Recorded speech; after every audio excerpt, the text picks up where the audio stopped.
Hello बच्चों, नमस्कार, सत श्री अकाल, आदाब। तो कैसे हैं आप सब? आई होप आप सभी स्वस्थ होंगे, मस्त होंगे और अपनी अपनी पढ़ाई में व्यस्त होंगे। और होना भी चाहिए भाई, क्योंकि अब तो जेई मेन ऑलमोस्ट आ ही गया है दहलीज पर। बेटा, जैसा कि आप सभी को मालूम है कि रजिस्ट्रेशन शुरू हो चुके हैं। और हाँ, मैं जानता हूँ कैलकुलेटर को लेके बहुत कंफ्यूजन चल रहा है कि कैलकुलेटर मिलेगा या नहीं मिलेगा। तो सबसे पहली बात तो मैं ये बता दूं कि उन्होंने कोई कैलकुलेटर डिवाइस के लिए अलाउ नहीं किया था। आपको वर्चुअल कैलकुलेटर के लिए बोला गया था कि वर्चुअल कैलकुलेटर मिलेगा। और रिसेंटली नोटिफिकेशन भी आ गया है कि अब वो भी नहीं मिलेगा। तो कैलकुलेटर मिले या ना मिले, वो बात की बात है। एग्जाम में सबसे पहले आपको अच्छे से फॉर्म फिल कर देना है। कैलकुलेटर तब देख पाओगे जब फॉर्म फिल करके प्रॉपर एग्जाम देने सेंटर्स पे पहुंच जाओगे। ठीक है? और सिर्फ फॉर्म फिल कर देने से ही कुछ नहीं होगा बेटा, अच्छे से तैयारी भी करनी पड़ेगी। क्योंकि बेटा हमें 99 परसेंटाइल से ऊपर तो जाना ही है। जेई मेन में 99 से नीचे आने का मतलब है वही गफलत रह जाना कि क्या होगा, मेरा कॉलेज मिलेगा कि नहीं मिलेगा, अच्छा मिलेगा कि नहीं मिलेगा। और अगर आपको आपकी पसंद का कॉलेज चाहिए बेटा, तो भाई 99 परसेंटाइल से ऊपर लाना ही है किसी भी हाल में। ठीक है? तो इसके लिए आपको तीनों सब्जेक्ट बहुत अच्छे से तैयार करने होंगे।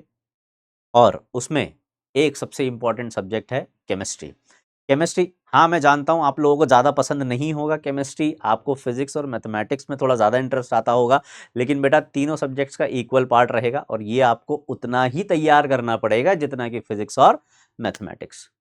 तो बेटा केमिस्ट्री को तैयार करने में आपकी हेल्प कर सकता हूं। केमिस्ट्री में मैं आपको वो इंपॉर्टेंट टॉपिक्स बता सकता हूं जिन पर आप थोड़ा एक्स्ट्रा फोकस करके एटलीस्ट वो क्वेश्चंस जो आने ही हैं, जिन चैप्टर से 100% फिक्स है कि 2 से 3 से 4 क्वेश्चन आने ही हैं, एटलीस्ट उनको तो अच्छे से तैयार कर लो। एक भी मौका नहीं छोड़ना है गलती का। देखो, वैसे तो मैं हमेशा यही कहता हूं कि आपको हर एक चैप्टर तैयार करना है उसकी वेटेज के अकॉर्डिंग। आपको हर एक चैप्टर से, क्योंकि एटलीस्ट एक क्वेश्चन तो आएगा, तो पढ़ने तो पूरे ही हैं। तो आप अपने दिमाग में अगर आपने ऐसा सोच रखा है कि मैं कुछ सेलेक्टेड चैप्टर्स पढ़ के जाऊंगा, बेटा 99 परसेंटाइल भूल जाओ, नहीं आएंगे। अगर आप सेलेक्टेड चैप्टर्स पढ़ के जाओगे, आपको चैप्टर्स तो पूरे ही पढ़ के जाने हैं। अगर आपके सिलेबस में 36 चैप्टर हैं तो 36 के 36 चैप्टर तैयार करके जाने हैं। लेकिन इनको तैयार करने में आपको प्रायोरिटी वाइज, वेटेज वाइज किसको ऊपर रखना है और किसको नीचे रखना है, उसमें मैं तुम्हारी हेल्प कर सकता हूं। और बेटा यही तरीका है अगर आपको 99 से ऊपर पहुंचना है तो। ठीक है? आपको बाकी 99% जनता को पीछे करना है तो यही तरीका है। जो ज्यादा इंपॉर्टेंट टॉपिक्स है, जहां से ज्यादा नंबर ऑफ क्वेश्चंस आते हैं, पहले उनको तैयार कर लेते हैं। क्योंकि अगर हम ऐसे चैप्टर्स को तैयार करने में जहां से सिर्फ एक क्वेश्चन आने वाला है ज्यादा टाइम लगा रहे हैं, इंस्टेड ऑफ ऐसा चैप्टर तैयार करना है जहां से 3 से 4 क्वेश्चन आने वाले हैं, उसमें भी लगभग उतना ही टाइम लगने वाला है। तो मैं पहले किस चैप्टर को तैयार करना चाहूंगा? उस चैप्टर को जहां से 3 या 4 क्वेश्चन आ रहे हैं, या फिर उस चैप्टर को जहां से एक क्वेश्चन आने वाला है? माना कि ये जो चैप्टर है थोड़ा सा बड़ा है या इसमें थोड़े से ज्यादा हार्ड कॉन्सेप्ट्स हैं, पर फिर भी मेरी प्रायोरिटी क्या होनी चाहिए कि थोड़ा सा एक्स्ट्रा टाइम लगेगा, अभी मेरे पास टाइम है तो थोड़ा सा एक्स्ट्रा टाइम देके मैं इनको तैयार कर लेता हूं। क्योंकि 3 या 4 क्वेश्चन बहुत बड़ी बात होती है बेटा। 3 या 4 क्वेश्चन, आप एक क्वेश्चन सही कर दोगे तो हाँ आपको नंबर मिलेंगे, पर अगर आप 3 या 4 क्वेश्चन छोड़ दोगे उसकी जगह, तो वो एक क्वेश्चन सही करने का भी कोई मतलब नहीं रह जाएगा। तो मैं आपको आज बताने आया हूं बेटा वो इंपॉर्टेंट चैप्टर्स जो आपको कंप्लीट कर लेने हैं आपके जेई मेन से पहले। और इस तरीके से कर लेने कि भाई यहां से तो कितने ही क्वेश्चन आ जाए मैं जरूर कर लूंगा। और वो है इंपॉर्टेंट चैप्टर्स, तो वहां से तो क्वेश्चन 100% आने ही आने हैं। मतलब एक से ज्यादा क्वेश्चन तो वहां से उस चैप्टर से देखने को मिलेगा ही मिलेगा। तो अभी फिलहाल के लिए बेटा आपकी पूरी केमिस्ट्री में जो सबसे इंपॉर्टेंट चैप्टर बना हुआ है वो है आपका कोऑर्डिनेशन केमिस्ट्री। मैं इसलिए नहीं कह रहा क्योंकि मैं इनऑर्गेनिक ज्यादा पढ़ाता हूं, है ना। वैसे आपने मुझे इनऑर्गेनिक पढ़ाते हुए ही देखा होगा ज्यादातर, और मैंने अपने टीचिंग करियर में सबसे ज्यादा अगर कुछ पढ़ाया तो वो इनऑर्गेनिक केमिस्ट्री पढ़ाई है। तो इसका मतलब ये नहीं है कि मैं इनऑर्गेनिक केमिस्ट्री के चैप्टर को ज्यादा तवज्जो दे रहा हूं। ये पिछले एटलीस्ट 5 इयर्स के जो पेपर्स हैं उनकी स्टडी करके जो डेटा निकल के आता है, वो डेटा ये बोलता है कि ये चैप्टर्स इस प्रायोरिटी में इंपॉर्टेंट है। कैसे? अगर मैं पिछले, स्पेशली जब से जेईई मेन ऑनलाइन होने लगा है तब से पैटर्न काफी चेंज हो चुका है। ठीक है? तो पिछले 5 से 6 साल के पेपर्स को एनालिसिस करके ये डेटा निकाला गया कि जो अपना D and F block element है और जो कोऑर्डिनेशन केमिस्ट्री है, खास करके कोऑर्डिनेशन केमिस्ट्री, ये ट्रांजिशन एलिमेंट है ना, ये है D and F block elements, ये चैप्टर, ये टोटल मिला के 2 चैप्टर हैं। इन टोटल चैप्टर का लगभग 10% वेटेज है पूरी केमिस्ट्री में, सोच रहे हो 10% वेटेज। तो बेटा आपको यहां पर 3 से 5 क्वेश्चन तो इसी पर देखने को मिल जाएंगे। ये जो अप्रोक्सीमेट लिखा है इस पर मत जाना है, मतलब ये मत सोचना कि 3 ही क्वेश्चन आएंगे, ऊपर नीचे भी हो सकते हैं। ऐसा भी हो सकता है कि कोऑर्डिनेशन और डी ब्लॉक दोनों से एक एक ही क्वेश्चन आ जाए, या फिर ऐसा भी हो सकता है इन तीनों से मिला के, इन दोनों से मिला के 5 क्वेश्चन आ जाए, जैसा कि होता है। कई बार कोऑर्डिनेशन केमिस्ट्री से 2 क्वेश्चन आते हैं, डी ब्लॉक से 3 क्वेश्चन आ जाते हैं, कई बार डी ब्लॉक से 2 क्वेश्चन आते हैं, कोऑर्डिनेशन से 3 से 4 क्वेश्चन आ जाते हैं। एग्जामिनर के मूड पे है भाई, ठीक है, पर ये हमने एवरेज निकाल रखा है, ये हमने एवरेज निकाल रखा है। उसके बाद periodic table and periodic properties से, इसका भी लगभग 10% हिस्सा है भाई साहब, इसके भी 2 से 3 क्वेश्चन तो आपको देखने को मिलेंगे ही मिलेंगे पेपर में, है ना। बाकी एटॉमिक स्ट्रक्चर से 2 क्वेश्चन देखने को मिल रहे हैं, केमिकल बॉन्डिंग से ये यहां पर कम लग रहा है आपको, क्यों? क्योंकि केमिकल बॉन्डिंग एक्चुअली मैं पी ब्लॉक से अलग करके बता रहा हूं। अगर मैं पी ब्लॉक और केमिकल बॉन्डिंग को मिला दूं तो इसका वेटेज तो 10-11% से भी ज्यादा जाता है। अगर मैं पी ब्लॉक के एग्जांपल्स को भी केमिकल बॉन्डिंग में मिला दूं, इसका वेटेज और भी ऊपर तक जाता है।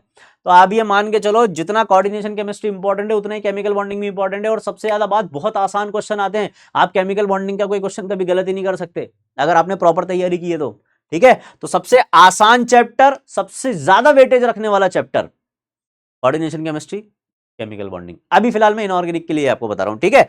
तो आप बेटा यहां से 2 से 3 क्वेश्चन मान के चलो, और सेम आप पी ब्लॉक एलिमेंट से भी 2 से 3 क्वेश्चन मान के चलो। मैं ज्यादा वेटेज इस चैप्टर को देता हूं क्योंकि अब हमारी एनसीईआरटी में जो फ्लो आया है सब्जेक्ट का, उसमें केमिकल बॉन्डिंग ज्यादा इंपॉर्टेंट है पी ब्लॉक के कंपैरिजन में। बहुत सारा, लगभग 80% पी ब्लॉक तो रिमूव ही कर दिया गया है, 80% पी ब्लॉक को तो रिमूव ही कर दिया गया है। ये जो पी ब्लॉक यहां पर लिखा हुआ है ये सिर्फ उतना है जिसमें फिजिकल और केमिकल प्रॉपर्टीज हैं, जिसमें फिजिकल और केमिकल भी नहीं, ओनली फिजिकल प्रॉपर्टीज तक।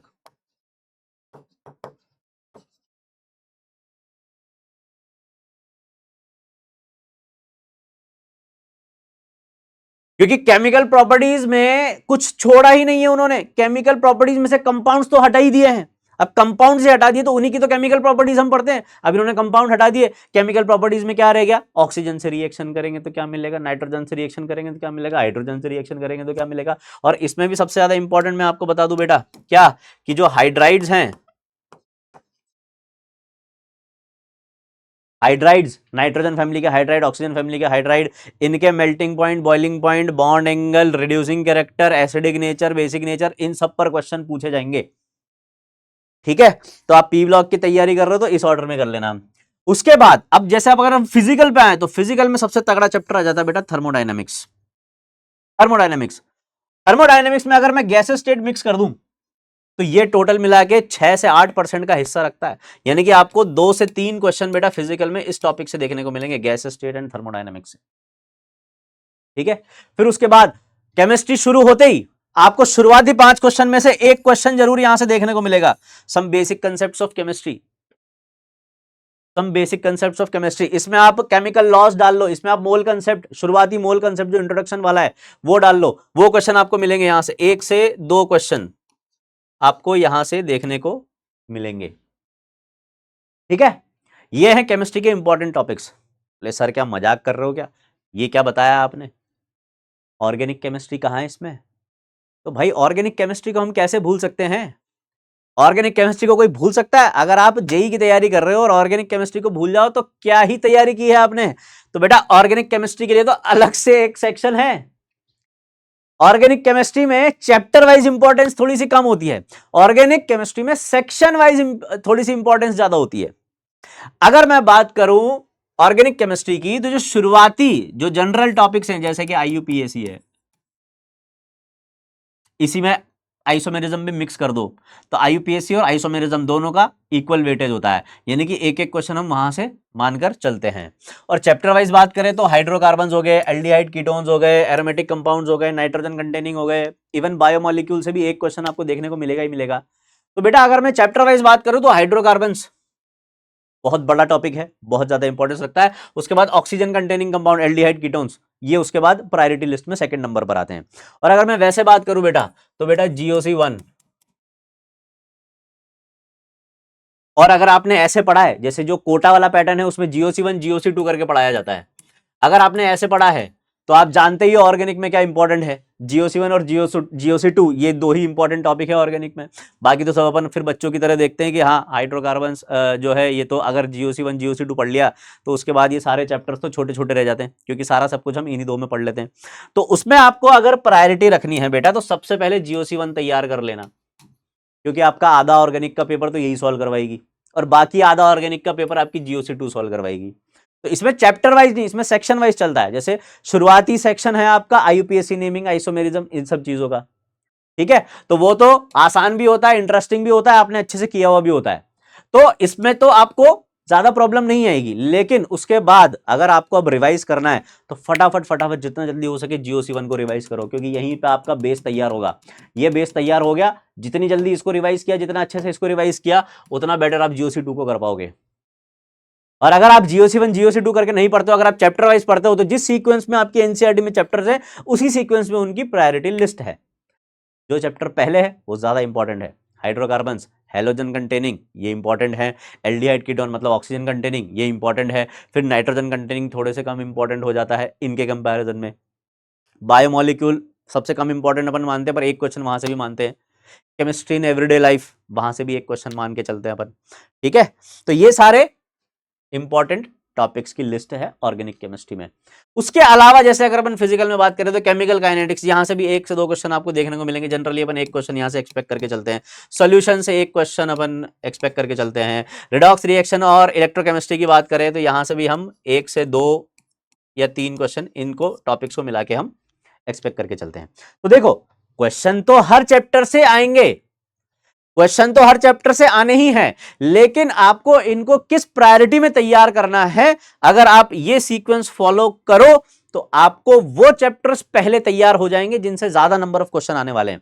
अब देखो जैसे सपोज आपके केमिस्ट्री के हर चैप्टर से कुछ कुछ क्वेश्चन आने वाले हैं। अब आपने क्या कर लिया, वो चैप्टर पहले तैयार कर लिए जिनसे ज्यादा नंबर ऑफ क्वेश्चन आ रहे हैं। तो जैसे मान लो आपके कोऑर्डिनेशन से 3 क्वेश्चन आने वाले हैं, थर्मोडायनेमिक्स से 3 क्वेश्चन आने वाले हैं, GOC1 वाले पार्ट से 3 से 4 क्वेश्चन आने वाले हैं। तो आपने लगभग लगभग 12 से 15 क्वेश्चन जो आपके एग्जाम में आने वाले हैं, 12 से 15 क्वेश्चन आपने 3 4 5 चैप्टर में ही कंप्लीट कर दिए हैं। यानी कि जो बड़ा पार्ट है सिलेबस का, जहां से ज्यादा नंबर ऑफ क्वेश्चन आने वाले हैं, वो आप ऑलरेडी तैयार कर चुके हो। तो अगर आपको यह पता चल गया कि हां ये जो मैंने टॉपिक तैयार किए इससे मिला के मैं टोटल 12 क्वेश्चन तो सॉल्व कर ही लूंगा, 15 क्वेश्चन तो सॉल्व कर भी दूंगा, तो एक कॉन्फिडेंस मन में नहीं आ जाएगा कि हाँ यार पेपर में मैंने लगभग लगभग 50% काम तो कर लिया है, मैंने 40% काम तो कर लिया है, अब थोड़ा सा और एफर्ट लगाता हूँ, 20-30 और डालता हूँ इसमें, थोड़े और क्वेश्चन तैयार कर लेता हूँ। तो फिर थोड़े जो लेस इंपॉर्टेंट टॉपिक है उन पर आ जाओ, P ब्लॉक पर आ जाओ, ठीक है, D ब्लॉक पर आ जाओ, इधर से आप IUPAC नेमिंग आइसोमेरिज्म उठा लो, ठीक है। ऐसे करते करते आपने नंबर ऑफ क्वेश्चन बढ़ाते गए, जहां से ज्यादा क्वेश्चन आते जा रहे हैं उनको तैयार करते गए, और ऐसे ही देखते देखते आप कहां पहुंच जाएंगे, 99 परसेंटाइल के ऊपर। देखो मैं आपको सपना नहीं दिखा रहा हूं, मैं आपको सिर्फ एक स्ट्रैटेजी बता रहा हूं, आपको स्ट्रैटेजी क्या रखनी है। मैं ये नहीं कह रहा कि देखो बेटा ऐसा कर लिया आ गए ना 99% प्लस, नहीं। अगर आप ये सीक्वेंस फॉलो करते हो, इस सीक्वेंस को फॉलो करके आप खुद में इंप्रूवमेंट देखोगे, और धीरे धीरे जब ये इंप्रूवमेंट आता जाएगा यही आपको 99 परसेंटाइल के ऊपर ले जाएगा। तो बस मैं यही चाहता हूं कि आप मेहनत तो कर रहे हो, थोड़ी सी सिस्टमैटिक मेहनत करो, थोड़ी सी स्मार्ट मेहनत करो। आप ये पता लगाओ कौन से टॉपिक इंपॉर्टेंट हैं, कहां से ज्यादा नंबर ऑफ क्वेश्चन आने वाले हैं, जो ज्यादा नंबर ऑफ क्वेश्चन लेकर आने वाला है वो चैप्टर इंपॉर्टेंट है, उसको पहले उठाओ, उसको पहले निपटाओ। आपके पास यूट्यूब पे खजाना पड़ा हुआ है पूरा, PW ने आपको अपनी ऐप पे पूरा खजाना खोल के दिया हुआ है कि लो तैयारी करो, जैसे चाहिए वैसे पढ़ो, रिविजन करनी है तो रिविजन लेक्चर पड़े हुए हैं, डिटेल में पढ़ना है तो पूरे डिटेल लेक्चर पड़े हुए हैं, एक साथ पूरा पढ़ना है तो वन शॉट पड़े हुए हैं।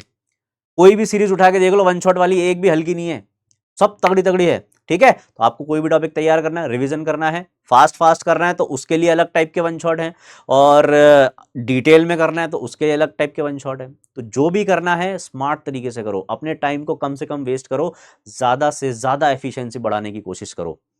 तो आपको मैंने बता दिया है किस तरीके के चैप्टर्स, कौन कौन से चैप्टर्स इंपॉर्टेंट है, आपको किस तरीके से केमिस्ट्री की तैयारी करनी है। तो आई विश कि आप अच्छे से तैयारी करें। आई होप कि आप सभी का सिलेक्शन हो, आप जो भी मेहनत कर रहे हैं उसका फल आपको ज़रूर मिले। मेरी तरफ से आपको ऑल द बेस्ट है। अच्छे से मेहनत करना, अच्छे से तैयारी करना, पेपर फोड़ के आना। मिलेंगे विक्ट्री सेलिब्रेशन वाले दिन, तब तक के लिए धन्यवाद।